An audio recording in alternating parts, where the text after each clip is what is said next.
की छुट्टियों में अपने गांव दुर्गापुर वापस आता है, जहां उसे देख पूरा गांव खुशी से झूम उठता है। जब गया था तब इतना सा था और अब देखो कितना बड़ा हो गया है। हाँ सरपंच जी, जब मैं गया था तब आप भी बहुत जवान थे और अब देखो कितने बूढ़े हो गए हैं आप। चलो चलो, बढ़िया है, बच्चा घर वापस आ गया। इसी खुशी में आज रात पार्टी होगी। क्या बात है, गांव में भी पार्टियां होने लगी। वैसे अगर पार्टी की बात है तो आज क्यों सीधा होली पार्टी करते हैं। होली पार्टी की बात सुन चहल पहल में अचानक सन्नाटा छा जाता है, जिसे देख मनोज को कुछ अजीब लगता है, लेकिन तभी सरपंच बात पलट देता है। अब बहुत देर हो गई, चलो सब अपने घर चलो, पार्टी के बारे में कल सोचेंगे। मनोज भी मम्मी पापा के साथ घर आ जाता है, पर होली पार्टी और उस पर पूरे गांव की खामोशी वाली बात अभी तक उसके जहन से निकलती नहीं। पापा, होली पार्टी की बात पर सब चुप क्यों हो गए थे? अरे होगी उनकी कोई अपनी बात, मुझे गांव की पंचायत ही थोड़ी पता है। थक गया हूँ, चलो सो जाते हैं, कल बात करते हैं। पापा की बात मानते हुए मनोज भी सोने चला जाता है। आज तो छुपा लिया, लेकिन हफ्ते बाद जब होली का दिन आएगा तब इसे कैसे रोकोगे? अगली सुबह सूरज के साथ ही मनोज भी गांव घूमने निकल जाता है, जिस पर रास्ते में उसे अपनी ही उम्र के कुछ लड़के भी मिलते हैं, जिनसे दोस्ती कर अब वो उनके साथ घूमने लगता है। इसी तरह कुछ दिन बीत जाते हैं और होली नजदीक आने लगती है। दोस्तों, होली में 4 दिन ही बचे हैं, पर गांव में उसकी कोई तैयारियां क्यों नहीं दिख रही? क्योंकि यहाँ होली नहीं मनाई जाती। अरे पर ऐसा क्यों? वो राजा भूषण, अरे तुम 4 दिन के लिए आए हो, क्या इतना सोच रहे हो? चलो कुछ खाने चलते हैं। इसी के साथ एक बार फिर होली की बात को टलते हुए देख मनोज को शक होने लगता है। वो घर पहुंचते ही इंटरनेट पर अपने गांव और राजा भूषण के बारे में जानकारी निकालने लगता है। क्या? मुझे आज तक ये नहीं पता था। ऐसा कैसे? किसी ने मुझे कुछ बताया क्यों नहीं? सारी जानकारी लेने के बाद मनोज गांव वालों या अपने मम्मी पापा से कुछ पूछे बिना खुद ही उसकी सच्चाई के बारे में छानबीन करने लगता है, जिसके चलते वो राजा भूषण की हवेली में पहुंचता है।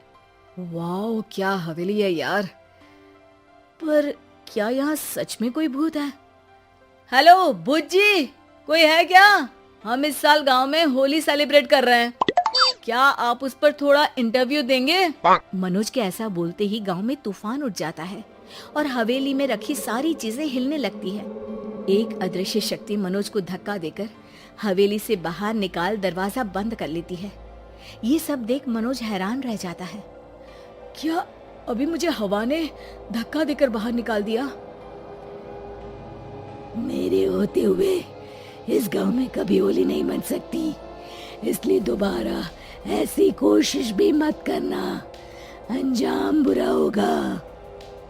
आवाज सुन मनोज हैरानी से इधर उधर देखने लगता है, पर उसे कोई दिखाई नहीं देता। वो गांव वापस आ जाता है, जहां तूफान की वजह से सब कुछ तहस महस हो चुका होता है। आखिर ये तूफान आया कैसे?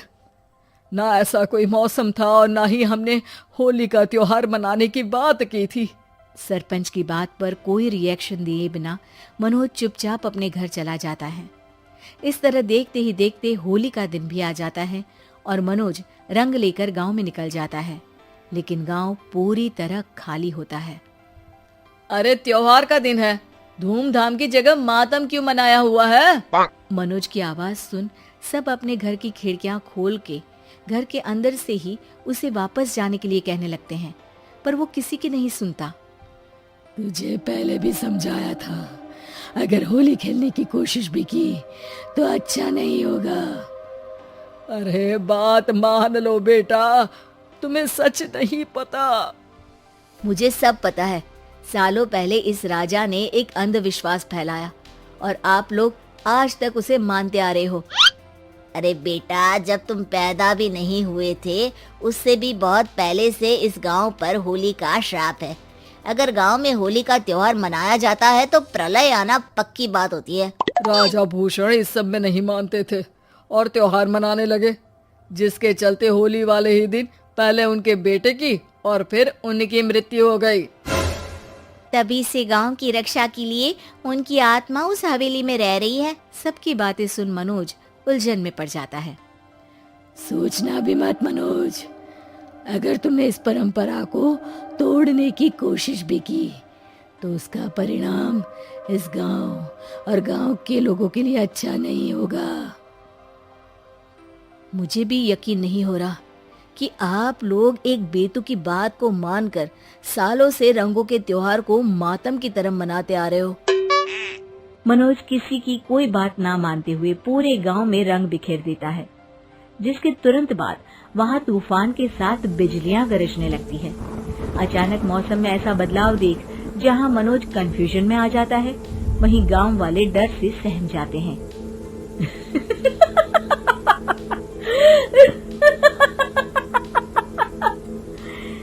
इस लड़के ने हमारे जैसे सिर्फ अपने स्वार्थ के लिए नहीं बल्कि पूरे गांव की खुशियों के लिए यहाँ होली मनाई है, जिस वजह से अब इस गांव पर होली का श्राप टूटता है। ऐसा बोलकर राजा का भूत वहां से गायब हो जाता है, जिसके बाद गांव के लोग धूमधाम से होली मनाते हैं। खुशियों के रंग गांव में बिखरे ही होते हैं कि अगली सुबह अचानक मनोज कहीं गायब हो जाता है और एक बार फिर गांव में होली का नया राज। हेलो, अरे किधर है तू? बहन की कोई खबर नहीं लेगा? यहाँ मेरी सारी सत्ता लूट रही है धीरे धीरे करके। अरे क्या हुआ दीदी, सुबह सुबह ये रुदाली क्यों शुरू कर दी? ऐसा क्या पहाड़ा टूटा है? अरे तेरे धर्मराज ससुर ने तिजोरी की चाबी बहू को दे दी है।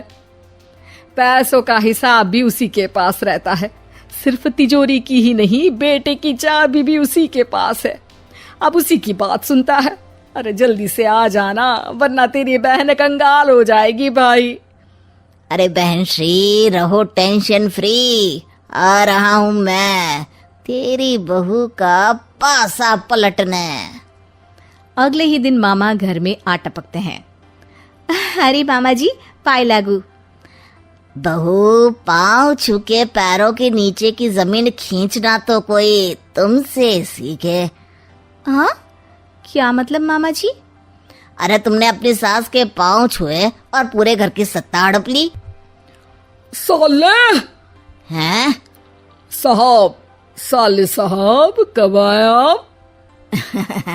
आ तो 40 साल पहले गया था। तुम्हारा दिमाग कुछ ज्यादा ही चलता है और जुबान भी। खैर, तुम्हारी बहन पे गए हो ना इसीलिए। जीजाजी, आप काफी मजाकिया हो गए। वैसे बहू ने घर की सत्ता हड़पी नहीं है, उसको दी गई है।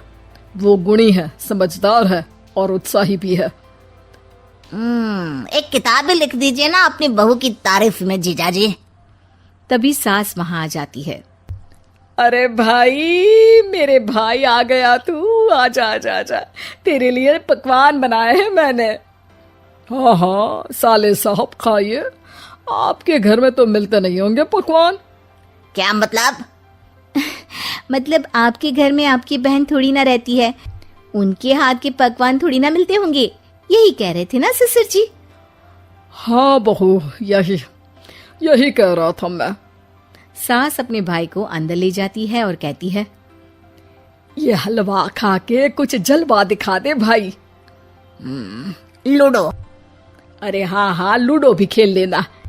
पहले बहू के हाथ से सत्ता लेने की कोई तरकीब ढूंढो।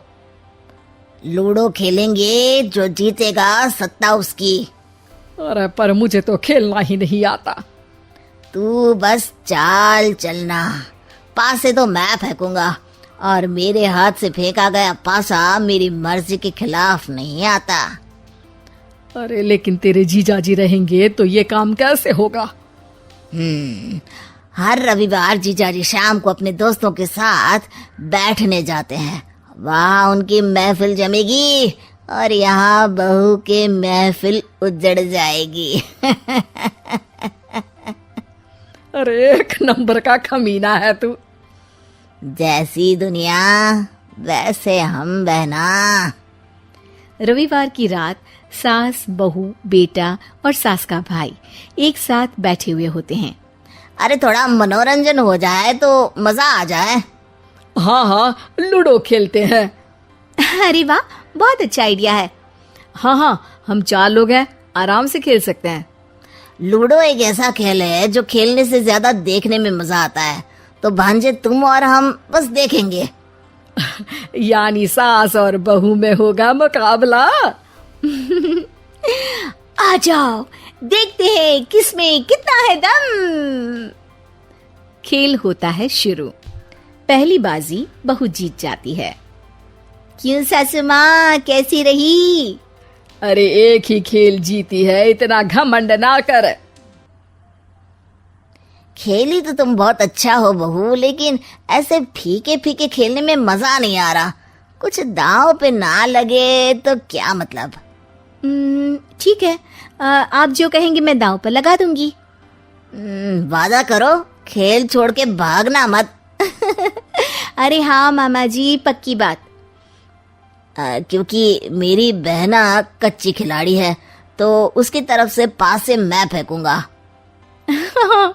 बुढ़ापे में तो वैसे भी हाथ कांप रहे हैं, पास से क्या फेंकेंगी सासू माँ।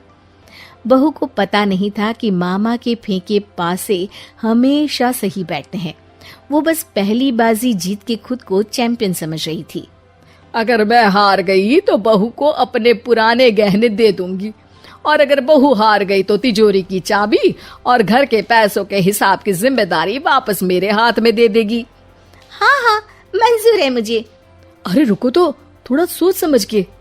अरे सोच लिया और समझ भी लिया। दूसरी बाजी शुरू होती है। मामा के फेंके एक भी पासे उनकी मर्जी के खिलाफ नहीं जाते। बहू को पसीना आ जाता है, पर सास को टक्कर नहीं दे पाती। आखिरी गोटी के घर में जाने के लिए सास को 1 नंबर चाहिए, जबकि बहू एक बार भी घर में नहीं पहुंची है। अरे क्यों बहू, अब कैसी रही? ये गोटी अंदर जाएगी और तिजोरी की चाबी बाहर आएगी। मैंने बोला था तुमसे कि मामा से पंगा मत लो। मुझे क्या पता था कि ये मामा नहीं, मामा शकुनी है। मामा पासा फेंकता है और सास जीत जाती है, और घर की सत्ता वापस सास के हाथ में आ जाती है। बहू रोने लगती है। इतने में ही वहां ससुर जी आ जाते हैं। अरे रो क्यों रही हो बहू? क्योंकि मामा ने मुझे मामू बना दिया।